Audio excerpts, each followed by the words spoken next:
lot of people in here screaming, a lot of folks are screaming. All right.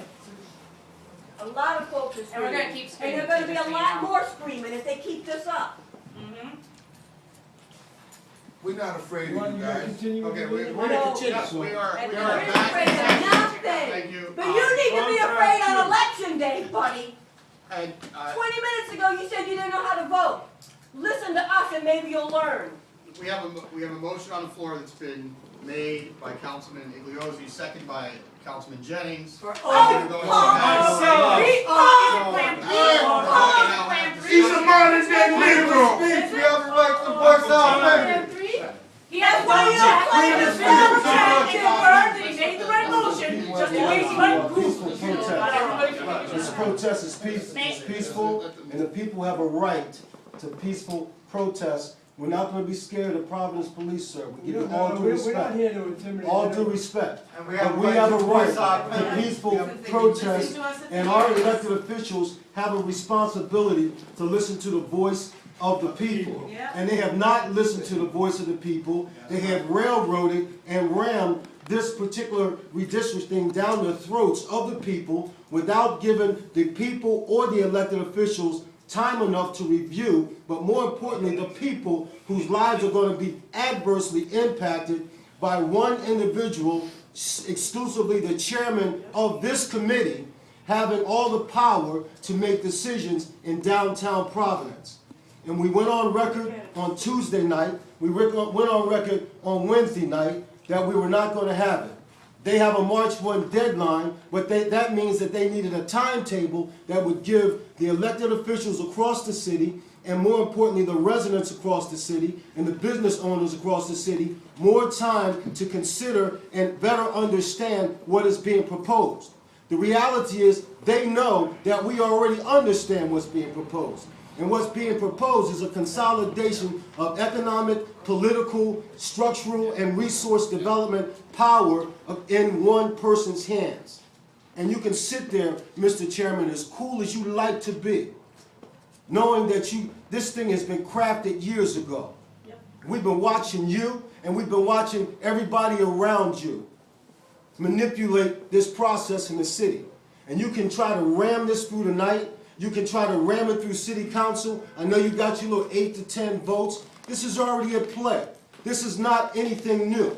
That's why we don't get a legitimate response, because you don't have a legitimate justification for what it is that you are perpetrating on the people of this city, and more importantly, the people who live in neighborhoods who need to be able to take advantage of the economic opportunities that are presented by I-95, 195, and downtown development. You want to exclude people of color in particular from being there, and poor people, lower income people in particular, because you don't count them as people.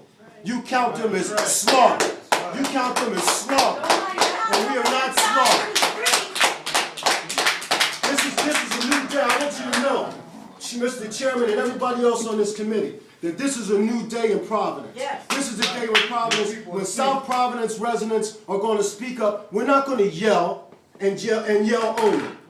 We're going to use the law to the fullest extent of the law. We're going to use the media to the fullest extent of the media to expose the hypocrisy that is being perpetrated in this city. It's been going on for centuries. This is not the Renaissance city. This is not a city of Renaissance when you cannot include all of the people of the city and have a respect and an appreciation and an admiration for what multiculturalism is about in this city. And you don't have that respect. You don't care. Tell me you care. Look at me, Mr. Chairman, and tell me that you care.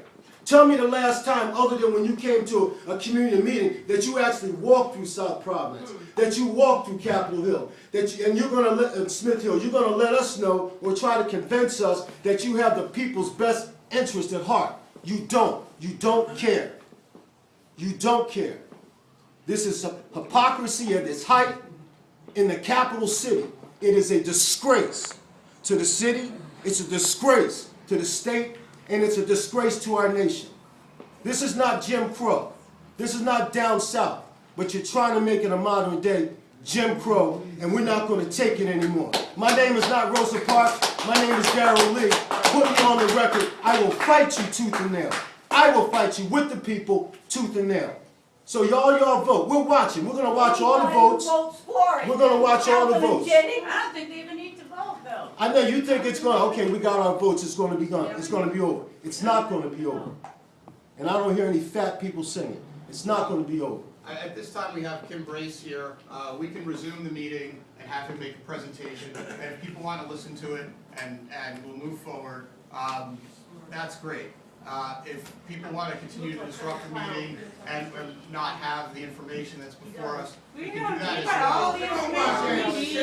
At this point, We live the information. We live the information.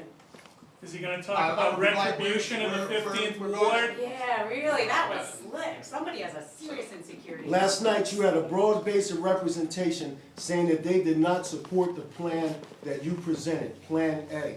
You had folks from the east side, from the south side, from the west side, from Olneyville, across the city, saying that they did not support that plan.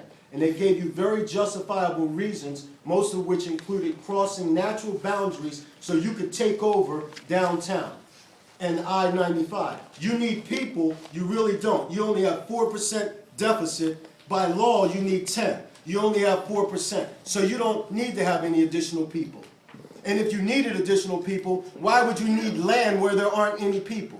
We went on record with this last night. And what you're doing is not fair. What you are doing is not fair. It's an abuse of power. It's an abuse of power. He's used to doing it. It's an abuse. Would I be able to speak after we come back? At some point, yes. All right, we're back in session, and we are going to have a presentation by Kim Brace to walk through the current proposal that's before us. And then we will take some comment from the committee members. Thank you, Mr. Chairman. We have gone through upwards of 4 public hearings, listening to the general public talk about various realms of the districts. We set this process up so that we wanted to hear the general public and what their views are. We provided one map out there to be something for people to take a look at and to comment on. And that's what draft number 1 was that was being presented. So you had there draft number 1. We did get a lot of comments from people, and that's fine. And we know that we have draft 2 that was the Sanchez-Principe ward proposal. That's draft 2.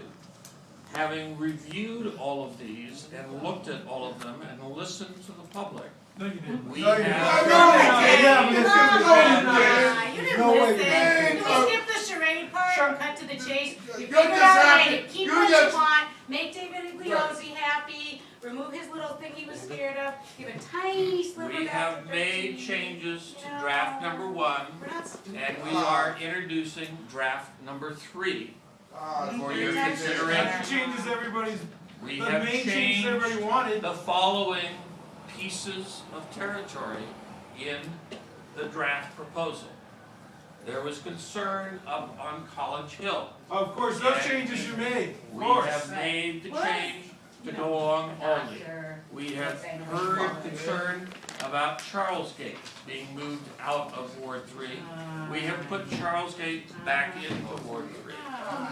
We have followed the recommendation that was made by the general public in last night's meeting. It's not the biggest No, one. not the one we all care about. Biggest one, you Not the didn't one that touch. people care about. That was the plan from day one, and you To know go it. over to That's what they told you to do when they wrote your check for Elmwood. $690,000, and you said, okay, no Elm problem. Grove. Sure, So whatever we you went say. over to Elm Grove and Just completed remember, we that. know the so guys that don't have the it's sheet time. We know generally that.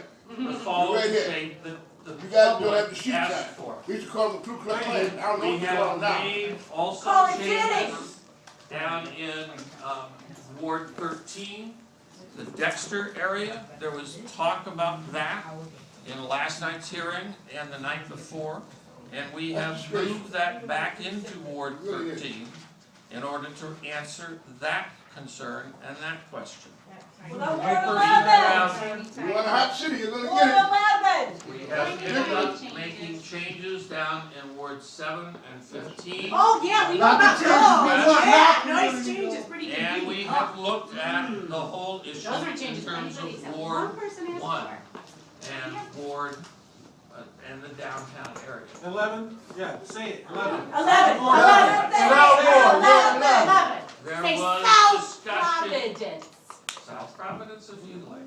No, There not is if you like. In the concern. Kansas City, man, that's our town, our community. There is If you an like. issue in terms of what to do with downtown. An issue, yeah, there's an There issue. That's is what the we're- discussion of whether or not downtown is kept whole or downtown is split apart. Or downtown. Kept split apart. Split. Kept It it split was apart. kept Split whole apart.